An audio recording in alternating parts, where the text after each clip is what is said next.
큐티합시다. 오늘 큐티 제목 쓴물이 단물로 출애굽기 15장 23절에서 26절까지 말씀 기도하겠습니다. 하나님, 이제 큐티를 하려고 해요.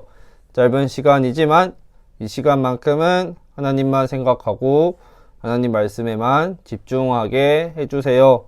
말씀이 저희의 마음에 새겨지는 시간이 되게 해주세요. 말씀을 본 그대로 살아갈 수 있도록 하나님 함께 해주세요. 예수님의 이름으로 기도합니다. 아멘. 출애굽기 15장 23절부터 26절까지 말씀 천천히 읽겠습니다. 그들은 마라에 이르렀지만 마라에 물이 써서 마실 수가 없었습니다. 그곳의 이름을 마라라고 부른 것도 그 때문이었습니다. 백성들이 모세에게 불평을 늘어놓았습니다. 그들은 우리가 무엇을 마셔야 한단 말이오? 하고 따졌습니다. 모세가 여호와께 부르짖었습니다. 그러자 여호와께서 모세에게 어떤 나무를 보여주셨습니다. 모세가 그 나무를 물에 던지니 물이 단물로 변했습니다. 여호와께서 그곳에서 이스라엘 백성에게 규례와 율법을 주시고 백성들을 시험하셨습니다. 여호와께서 말씀하셨습니다. 너희는 너희 하나님인 나 여호와에게 복종하여라. 너희는 내가 보기에 옳은 일을 하여라. 너희는 나의 모든 율법과 규례를 지켜라. 그렇게 하기만 하면 내가 이집트 사람들에게 보냈던 것과 같은 질병을 너희에게는 보내지 않을 것이다. 나는 여호와이다. 너희를 치료하는 여호와이다. 아멘. 오늘 말씀 어제부터 출애굽기 15장부터 시작해서 큐티를 시작을 합니다. 이전까지의 내용 여러분 너무 잘 알고 있는 내용이죠. 이스라엘 백성들이 홍해 바다를 건너요. 하나님이 갈라지게 하셔서 건너고 하나님을 정말 기쁘게 찬양을 합니다. 바다를 건너게 하신 하나님을 백성들이 한 마음으로 찬양을 해요. 근데 이 기쁨이, 이 하나님의 은혜가 며칠 못 가요. 그리고 나서 오늘 이야기예요. 다시 백성들은 불평하고 원망하고 짜증을 내기 시작을 합니다. 왜 그럴까요? 목이 마른데 마실 물이 없어서. 물을 찾았는데 찾은 물도 어떤 물? 쓴물. 말씀을 보면 쓴물이라고도 했는데 자료를 찾아보니까 굉장히 짠물 일 수도 있다. 바닷물보다 더 짠, 소금물보다 더 짠 짠물일 수도 있다 라고 봅니다. 근데 쓴물이든 짠물이든 먹지 못하는 건 똑같은 거예요. 여러분은 생각해 봤어요? 지금 물 먹고 싶을 때 우리는 얼마든지 물을 쉽게 찾아서 먹을 수 있잖아요.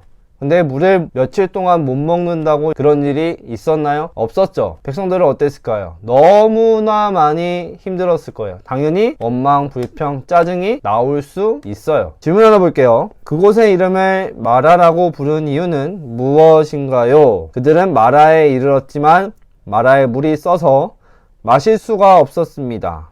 그곳의 이름을 마라라고 부른 것도 그 때문이었습니다. 물이 있는 곳에 도착은 했지만 마실 수가 없었다. 왜냐? 아까 얘기했죠? 써서. 먹지도 못할 만큼 물이 쓰고 짜서. 어느 정도 써야 했는데 너무 써. 입에 갖다 댈 수가 없어요. 백성들이 이제 불만이 폭주를 시작합니다. 왜 여기까지 데리고 와서 물도 맘대로 못 마시게 하냐? 생고생을 시키냐? 그러자 모세가 하나님께 기도합니다. 하나님 어떻게 할까요? 그러자 하나님은 모세한테 나뭇가지 하나를 보여주시고 그 나뭇가지를 그 쓴물이 담겨있는 웅덩이에 던지라고 하십니다. 그래서 어떤 일이 생겼어요? 썼던 물이 설탕물처럼 달게 됐습니다. 이게 뭐 나뭇가지가 어떤 능력이 있다 몰라요.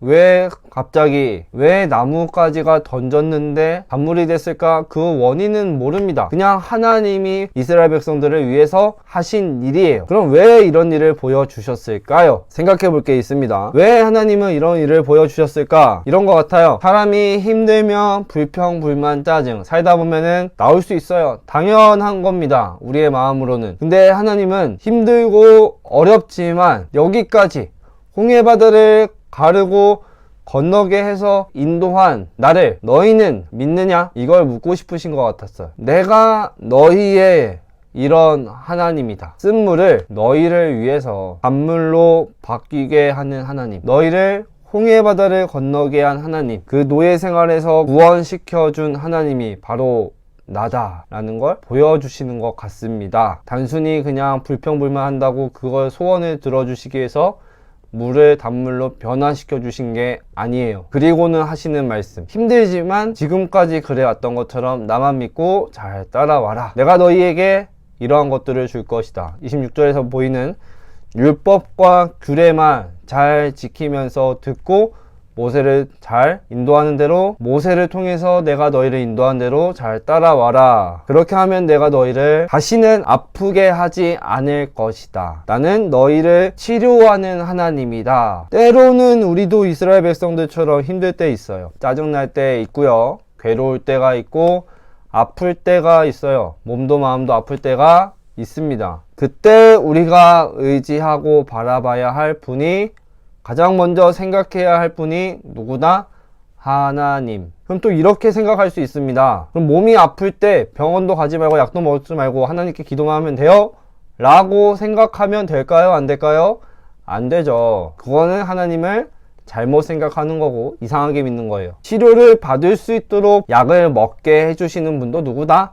하나님이다. 이 하나님을 기억하고 의지해야 한다는 거예요. 그리고 마음이 아픈 거는 병원 가서 어쩌면 완벽하게 치료가 되지 않을 수도 있어요. 이스라엘 백성들이 400년이 넘는 기간 동안 애굽 생활을 하면서, 애굽의 노예 생활을 하면서 겪었던 그 마음에 쓴 상처들, 아픔들, 마치 마라의 그 쓴물처럼 쓴 마음의 상처들, 이 마음을 고쳐주실 분이 누구다? 단물로 바꿔주실 분이 누구다? 하나님이다. 이거를 백성들은 기억했어야 했고, 우리가 붙들어야 할 하나님의 모습이에요. 때로는 힘들고 걱정도 많고 염려도 되고, 그때 우리가 기억해야 할 분, 하나님. 우리의 마음을, 몸을 치료해 주신 하나님, 우리를 구원해 주시는 하나님, 이스라엘을 치료해 주셨던 능력의 하나님, 바로 목사님의 하나님이고 여러분의 하나님이 되어 주십니다.